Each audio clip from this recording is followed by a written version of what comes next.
আরেকজন সাহিত্যিক বা কবি তার সম্পর্কে ক্ষমতাবান আরেকজন মানে আমি বলছি কোনো মন্ত্রীর কাছে গিয়ে বলা যে ইনি এই অন্যায়টা করছেন, এটা আমার ধর্ম হতে পারে না, কারণ এই ধর্মটা তারা পালন করে আসছেন, তারা যে কাজটা করছেন সেটা আমি করতে পারি না। এবং আপনি সেটা কবিতার মাধ্যমে আমি তরুণ তরুণীরা এই থ্রেড কালচারের শিকার হচ্ছেন, হয় তারা গিয়ে দলে দলে সেখানে যোগ দিচ্ছেন, সেই ভয়কে স্বীকার করছেন, আর কেউ কেউ সেই ভয়কে স্বীকার করতে না পেরে নিজেরা সরে যাচ্ছেন, হয়তো অন্য কোনো প্রকাশকের কাছে চলে গেলেন, কিংবা একেবারে লেখা ছাপানো বন্ধ করে দিলেন। এরকমও ঘটেছে আমার সামনে।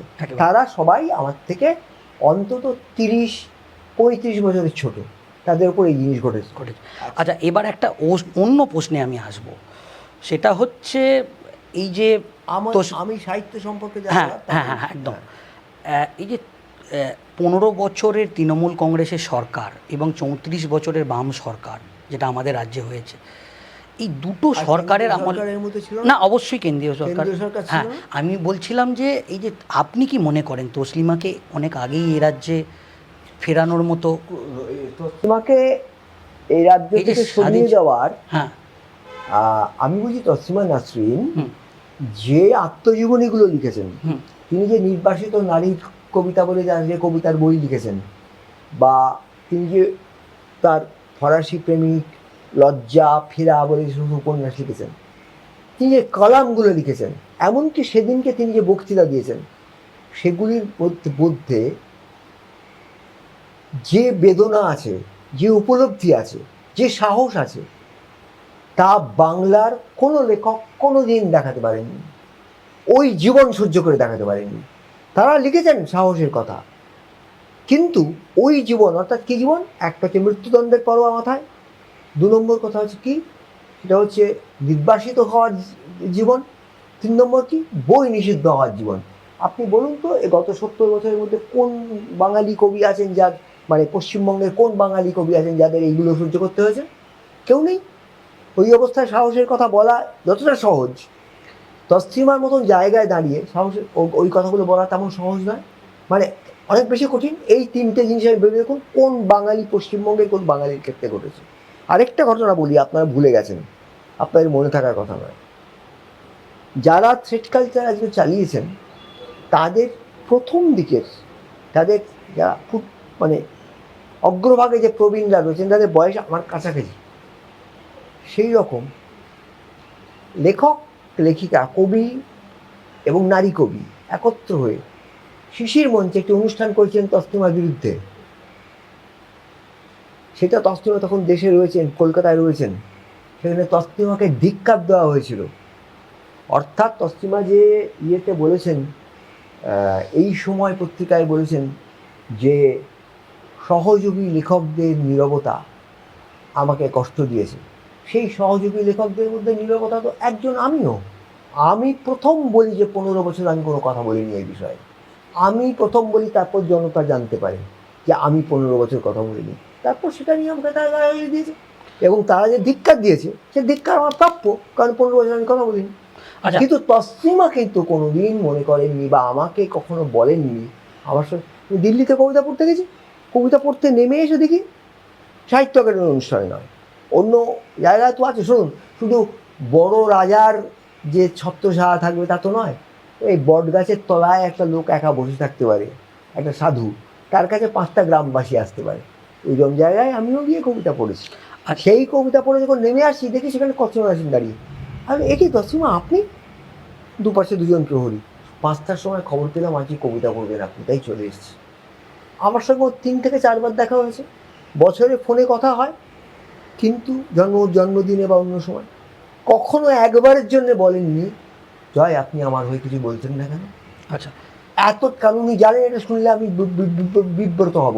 উনি আমাকে ওর বন্ধু বলে মনে করেছেন, আমাকে ডেকেছেন।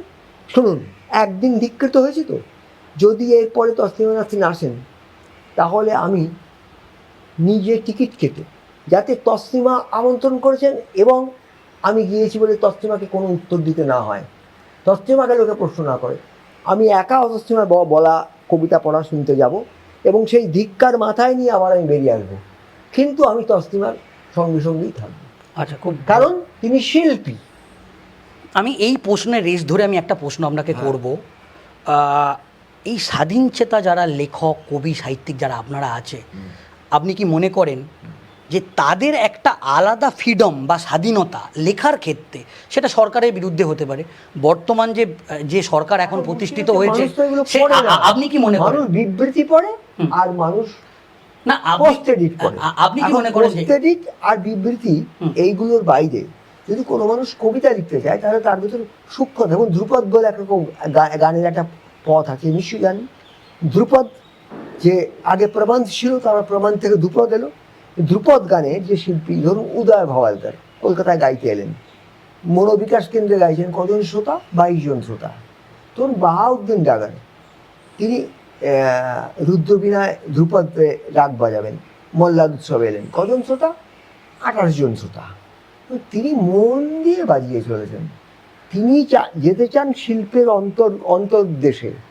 তিনি পোস্ট এডিট, বিবৃতি বা রাজনৈতিক বক্তৃতা, যেখানে অনেক মানুষ হাততালি দেবে, এই তসলিমার যে হাততালিটা, তসলিমা বলেছেন যারা হাততালি দিচ্ছিলেন তাদের হাততালিটা যদি অর্থ নেই, সেটা বোঝা যায়। ওই একজন তার কথা যখন বলতে গেলেন তখন তাকে বলতেই দেওয়া হলো না, এটা দিয়ে তসলিমা বলেছে, এটা আমি বলিনি। আচ্ছা, যে শিল্পের ভেতরে ঢুকতে চায় সে তার অবশিষ্ট আয়ু বাঁচিয়ে সে শিল্পের মধ্যে যাবে। আমি কেন একজনের বিরুদ্ধে নালিশ করবো? আচ্ছা, আর আমি পোস্ট এডিট লিখিয়ে হিসেবে খ্যাতি অর্জন করতে চাইনি। আমি শিল্পের অন্তর্দেশ স্পর্শ করার চেষ্টা করেছি, যাতে আমি ব্যর্থ হয়েছি, তো চেষ্টা আমি করে যাচ্ছি, আমার রেওয়াজ এখনো চলছে। আচ্ছা, ওই দিন আমরা যেটা দেখলাম, কিছু মানুষ তারা সেদিনকে প্রশ্ন তুলল যে আপনি মমতা বন্দ্যোপাধ্যায়ের অত্যন্ত ঘনিষ্ঠ, নাম্বার 1। নাম্বার 2, এটা তারা বলছে, চেঁচিয়ে বলছে যে আপনাকে মমতা ব্যানার্জির পাশে বা মমতা ব্যানার্জির মঞ্চে একাধিকবার দেখা গিয়েছে, এটাও বলছে। এবং লাস্ট যেটা বলছে যে এই 15 বছরের সরকারের আমলে সরকারের বিরুদ্ধে আপনারা সেইভাবে প্রতিবাদে গর্জে ওঠেন। কথা না, আপনি আমার কথা বলুন। হ্যাঁ, আমার বইগুলোকে ওই যে বললাম, আমি কবিতার বই লিখেছি, 4টে বইয়ের নাম তো এখনই করছি আপনাকে। দগ্ধ, নিজের বিরুদ্ধে, গরাদ সবাং সবাং, আপনারা পড়েছেন? আপনারা পড়েননি, না পড়ে কিন্তু আপনি না, এটা মানে ওই দিন যারা যে প্রশ্নটা করেছে, তার ওই দিন যারা প্রশ্ন করেন তারা তো আমার এই বইগুলো পড়েননি, ফলে আমি কি বলেছি তারা তো জানেন না। যদি ধ্রুপদ গান বুঝতে হয় তাহলে রাগ বুঝতে হবে, তবে তো বলতে হবে। তারা তো একজনকে কোথায় দেখা যাচ্ছে, ধরুন আজকে ওস্তাদ রশিদ খান মারা গেছেন, তিনি পদ্মভূষণ পেয়েছিলেন।